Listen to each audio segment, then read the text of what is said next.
होता है, बिल्कुल सही कह रहे हैं। बात करें अनुच्छेद 110 में धन विधेयक की परिभाषा है, मनी विल की डेफिनेशन आर्टिकल 110 में है। और 111 में भैया विधेयकों पर अनुमति देना राष्ट्रपति। कौन देता है जी? राष्ट्रपति अपनी अनुमति देता है। ठीक है जी, कौन देता है? राष्ट्रपति। अनुच्छेद 112 में वार्षिक वित्तीय विवरण है, जिसे हम बजट कहते हैं आम भाषा में। आम भाषा में हम क्या कहते हैं? बजट कहते हैं। ठीक है। 120 में संसद में प्रयोग की जाने वाली भाषा है कि साहब संसद की भाषा, यहां पर आता है संसद की भाषा, अनुच्छेद 120 में है। अनुच्छेद 123 में लिखा कि संसद, जब संसद के कोई सदन ना चल रहा हो, ऐसी स्थिति में राष्ट्रपति अध्यादेश जारी करते हैं, ऑर्डिनेंस जारी करते हैं। क्या जारी करते हैं? ऑर्डिनेंस जारी कर देते हैं। ठीक है जी। और इसकी वही पावर होती है जो भैया संसद के द्वारा बनाए गए कानून की होती है। 124 में सुप्रीम कोर्ट है, सुप्रीम कोर्ट की स्थापना है। अनुच्छेद 124 में सुप्रीम कोर्ट की स्थापना है। और आज शाम 5 बजे पॉलिटी की क्लास में मैं सुप्रीम कोर्ट डिटेल में कराने वाला हूं, बहुत ज्यादा डिटेल में कराने वाला हूं। ठीक है, तो आप लोग पीडीएफ दे दूंगा बेटा, पीडीएफ दे दूंगा, प्लीज टेंशन मत लो, पीडीएफ दे दूंगा। चलिए अनुच्छेद 126 में कार्य कार्य कार्य कार्य लिखा है यहां पर, तो आप क्या कहेंगे साहब? यहां लिखा है, देखिए, कार्यकारी मुख्य न्यायाधीश की नियुक्ति होगी। किसकी? कार्यकारी। किसकी बेटा? कार्यकारी मुख्य न्यायाधीश की नियुक्ति। जब कभी मुख्य न्यायाधीश अनुपस्थित हो, ऐसी स्थिति में राष्ट्रपति के द्वारा कार्यकारी मुख्य न्यायाधीश की नियुक्ति कर दी जाती है, जिसे हम कार्यवाहक मुख्य न्यायाधीश कह सकते हैं। इसको हम कार्यवाहक मुख्य न्यायाधीश भी कहते हैं, कार्यवाहक मुख्य न्यायाधीश। यहां पर है तदर्व 123 में एडोक जज की नियुक्ति होती है। किसकी? एडोक जज। मुख्य न्यायाधीश की सलाह पर राष्ट्रपति तदर्व न्यायाधीशों की नियुक्ति कर सकते हैं। 128 में सेवानिवृत्त न्यायाधीशों की नियुक्ति होती है, जब कोरम पूरा ना हो, जब कोरम पूरा ना हो, गढ़पूर्ति ना हो, ऐसी स्थिति में मुख्य न्यायाधीश सेवानिवृत्त न्यायाधीशों की नियुक्ति करते हैं। 129 में उच्चतम न्यायालय का अभिलेख न्यायालय, अभिलेख न्यायालय यानी कि जिसे हम रिकॉर्ड मेंटेन कर सकें। अभिलेख न्यायालय का मतलब होता है रिकॉर्ड कोर्ट, यानी कि जितने भी काम किए जाते हैं उनका रिकॉर्ड न्यायालय अपने पास रखता है। अनुच्छेद 130 में उच्चतम न्यायालय का स्थान, और भारत में अब तक केवल 2 जगह पर है, अब तक केवल 2 जगह पर बैठक हुई थी, एक तो श्रीनगर में, एक श्रीनगर में, और एक हैदराबाद में, एक हैदराबाद में। और ऐसा राष्ट्रपति की सलाह पर या राष्ट्रपति की स्वीकृति पर ही कौन कर सकते हैं? मुख्य न्यायाधीश कर सकते हैं। अनुच्छेद 131 में उच्चतम न्यायालय की आरंभिक अधिकारिता, यानी कि जुडिशियरी पावर, किसमें आ जाएगा? जुडिक्शन सिस्टम। बिल्कुल। नेक्स्ट है अनुच्छेद 137 में निर्णय एवं आदेशों का पुनरावलोकन, यानी कि हम यहां कह सकते हैं कि साहब न्यायिक पुनरावलोकन, इसको हम क्या कह सकते हैं? न्यायिक पुनरावलोकन, न्यायिक पुनरावलोकन।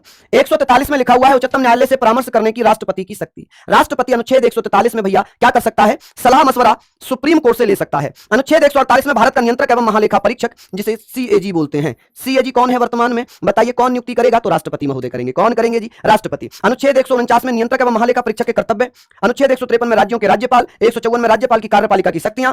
155 में राज्यपाल की नियुक्ति राष्ट्रपति के द्वारा। किसके द्वारा? राष्ट्रपति द्वारा। ठीक है, किसके द्वारा? राष्ट्रपति द्वारा। 156 में है राष्ट्रपति का, राज्यपाल का कार्यकाल 5 वर्ष, सामान्यतः 5 वर्ष, वैसे राष्ट्रपति के प्रसाद पर्यंत, राष्ट्रपति के प्रसाद पर्यंत। ठीक है जी, पर्यंत, ये आप लोग जरूर याद रखना, राष्ट्रपति के प्रसाद पर्यंत, सामान्यतः 5 वर्ष, सामान्यतः तो 5 वर्ष, लेकिन राष्ट्रपति के प्रसाद पर्यंत आपको इसी को टिक करना होगा। राज्यपाल की नियुक्ति के लिए योग्यताएं कि साहब क्या क्या योग्यताएं होना चाहिए? 35 वर्ष की आयु पूरी कर चुका हो भारत का नागरिक हो। 158 में राज्यपाल के लिए शर्तें, दिवालिया ना हो, लाभ के पद पर ना हो। 159 में राज्यपाल के द्वारा शपथ, अनुच्छेद 159 में है भैया शपथ राज्यपाल की। 163 में है राज्यपाल को सलाह देने के लिए मंत्री परिषद, ये राज्य मंत्री परिषद होगी। क्या होगी? राज्य मंत्री परिषद। 164 में है मंत्रियों के बारे में अन्य उपबंध। अनुच्छेद 164 में सीएम प्लस मिनिस्टर्स की नियुक्ति राज्यपाल के द्वारा की जाती है। मिनिस्टर्स की नियुक्ति राज्यपाल के द्वारा की जाती है।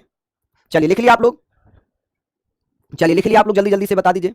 हाँ जी, बहुत बढ़िया, लिख लिया। शपथ कौन दिलाएगा बेटा? बताओ आप लोग मुझे। तो शपथ बेटा राज्यपाल को कौन दिलाता है जी? हाई कोर्ट का मुख्य न्यायाधीश, हाई कोर्ट का मुख्य न्यायाधीश। अनुच्छेद 165 राज्य का महाधिवक्ता, राज्य का advocate general, advocate general, general. बिल्कुल बेटा, ये बहुत महत्वपूर्ण है, मेरे अकॉर्डिंग तो बहुत महत्वपूर्ण है। ठीक है, चलिए आगे बात करते हैं। अनुच्छेद 166 की राज्य सरकार का संचालन। देखिए अनुच्छेद 166 में राज्य सरकार का संचालन, यानी कि जितने भी काम किए जाते हैं वो राज्यपाल के नाम से होंगे। राज्य सरकार का संचालन अनुच्छेद 166 में है। 167 में राज्यपाल को जानकारी देने के मामले में मुख्यमंत्री के कर्तव्य, जैसे कि प्रधानमंत्री के कर्तव्य थे अनुच्छेद 78 में, वैसे ही 167 में मुख्यमंत्री के कर्तव्य होंगे कि वह राज्यपाल को राज्य सरकार के सभी कार्यों की जानकारी दे। अनुच्छेद 168 में राज्य के विधानमंडल का गठन, किसका? विधानमंडल का। 170 में विधानसभा की संरचना, विधानसभा का गठन। 177 में विधान परिषद की संरचना। 172 में राज्यों के विधानमंडल की अवधि कितनी होती है? जैसे कि राज्य विधानसभा, विधानसभा है, विधानसभा, विधानसभा का कार्यकाल है 5 वर्ष। और विधान परिषद, विधान परिषद, विधान परिषद ये भी स्थायी सदन है, स्थायी सदन है, इसको भंग नहीं किया जा सकता, समाप्त किया जा सकता है। 176 में राज्यपाल का विशेष अभिभाषण, यानी कि स्पीच, जिस स्पीच को वो राज्य विधानमंडल में देगा, यह स्पीच राज्य मंत्री परिषद के द्वारा लिखी जाएगी। ठीक है जी, समझ रहे हैं आप लोग? यहां पर ये हमने पढ़ लिया। अगर विधान परिषद का गठन होता तो आर्टिकल 169 में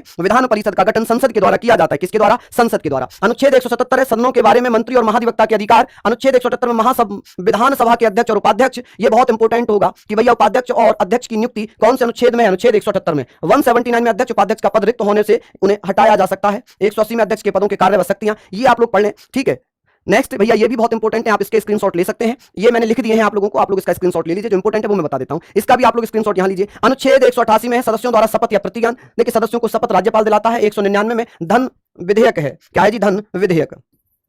धन विधेयक है। धन विधेयक की परिभाषा है 200 में है विधेयकों पर राज्यपाल की अनुमति। राज्यपाल अनुमति दे भी सकता है, नहीं भी देगा। 202 में है वार्षिक वित्तीय विवरण, जो भैया विधानसभा में पेश किया जाता है। कहां? विधानसभा में जो बजट पेश किया जाता है, विधानसभा में राज्यपाल के समक्ष ये पेश किया जाता है। 213 में है राज्यपाल अपना अध्यादेश जारी करता है, जैसे कि राष्ट्रपति जारी करता है ऑर्डिनेंस। क्या जारी करता है जी? ऑर्डिनेंस। नेक्स्ट है जी कि 214 बहुत इंपॉर्टेंट है, ये आपका आया था, ये आपका आया था राज्यों के लिए उच्च न्यायालय। 215 में है भैया अभिलेख न्यायालय, यानी कि ये भी सारे काम रिकॉर्ड करेगा, ये भी सारे काम रिकॉर्ड करेगा। 216 में उच्च न्यायालय का गठन है। 217 में उच्च न्यायालय के न्यायाधीशों की नियुक्ति है। और भैया 221 में न्यायाधीशों का वेतन है। और 222 में न्यायालय, एक न्यायालय से दूसरे न्यायालय में न्यायाधीशों का ट्रांसफर है। क्या है जी? ट्रांसफर है। ये मैं हाई कोर्ट बता रहा हूं, सुप्रीम कोर्ट बता चुका हूं, मैं हाई कोर्ट की चर्चा कर रहा हूं। और तेज कराऊं? और तेज कराऊं या इतना काफी है? तेज कराओ, तेज कराओ। ट्रेन छूट रही है, ट्रेन छूट रही है।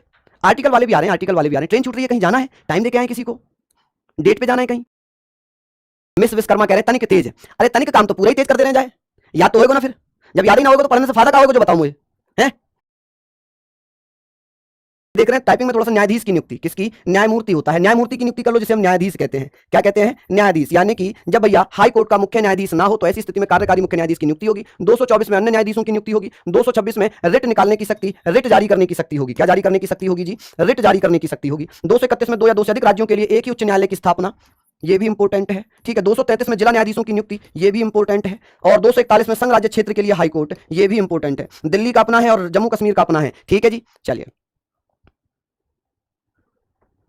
रोशनी कह रहे हैं वैसे भी सर जी आपके पास 243 बहुत महत्वपूर्ण है जी, बहुत ज्यादा महत्वपूर्ण है। हर उसमें आ रहा है पंचायत राज। इसको 73वें संविधान संशोधन 1992 में जोड़ा गया है। पंचायत नगर पालिकाओं एवं सहकारी समितियों से संबंधित है। 243 है। अब 243 पंचायत से संबंधित हो जाएगा, 243 से लेकर 243 ओ तक। नगर पालिकाओं से संबंधित हो जाएगा 243 पी से लेकर 243 जेड जी तक। सहकारी समिति भैया 243 243 कहां से कहां तक होगा एक बार देख लेना। मैंने कल कराया भी था आप लोगों को, कल कराया था कि इसको कब जोड़ा गया है। तो इसको 57वां संविधान संशोधन 2011 के द्वारा जोड़ा गया है। और इसको नगर पालिका को 74वां संविधान संशोधन 1992 के द्वारा जोड़ा गया। 1992 किसके द्वारा? 1992 के द्वारा जोड़ा गया, 1992। अब यहां पर ये मुझे नहीं याद आ रहा है कि 243 कहां से, जेड से लेकर है 243 जेड, टी से लेकर जेड, एस से लेकर, एक बार चेक करना पड़ेगा इसको, है ना। चलिए, अनुसूचित क्षेत्रों और जनजाति क्षेत्रों का प्रशासन किसमें? अनुच्छेद 244 में इंपोर्टेंट है। 248 में अवशिष्ट विधायी शक्तियां होंगी। क्या होंगी? विधायी शक्तियां हो जाएंगी। 252 में 2 या 2 से अधिक राज्यों के लिए सहमति से विधि बनाने की शक्ति संसद के पास होगी।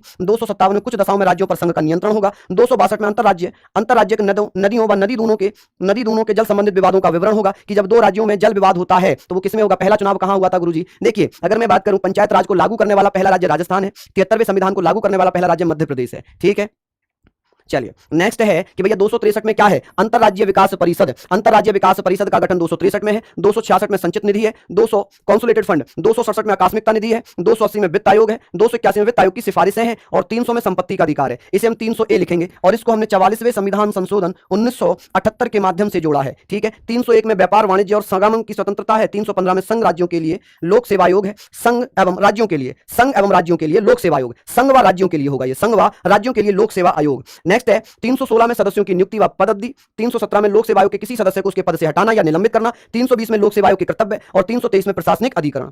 ठीक है, यह भी बहुत ज्यादा पूछा जाता है। 323 ए है अन्य विषयों के लिए अधिकरण।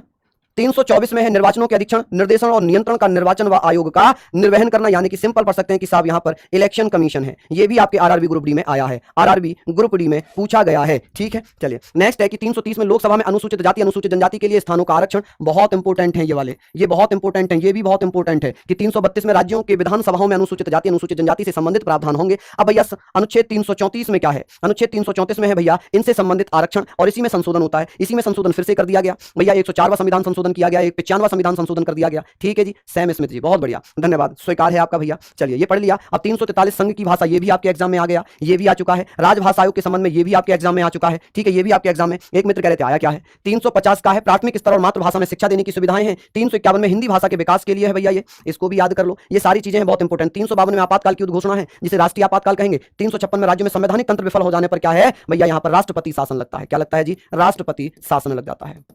ठीक है। 360 में वित्तीय आपातकाल का उपबंध एक बार भी नहीं लगा। ये हमने अमेरिका के संविधान से लिया है। कहां से? अमेरिका के संविधान से। ये हमने जर्मनी के संविधान से लिए हैं। ठीक है जी, कहां से? जर्मनी के संविधान से। नेक्स्ट है 367 संविधान संशोधन की प्रक्रिया, संसद की शक्ति। ये हमने अफ्रीका के संविधान से लिया है। कहां से? अफ्रीका के संविधान से। 77 में है भारत के नियंत्रक महालेखा परीक्षक के बारे में कुछ उपबंध दिए गए हैं। ठीक है, तो यही हम लोग भैया इतना पढ़े थे आज। तो उम्मीद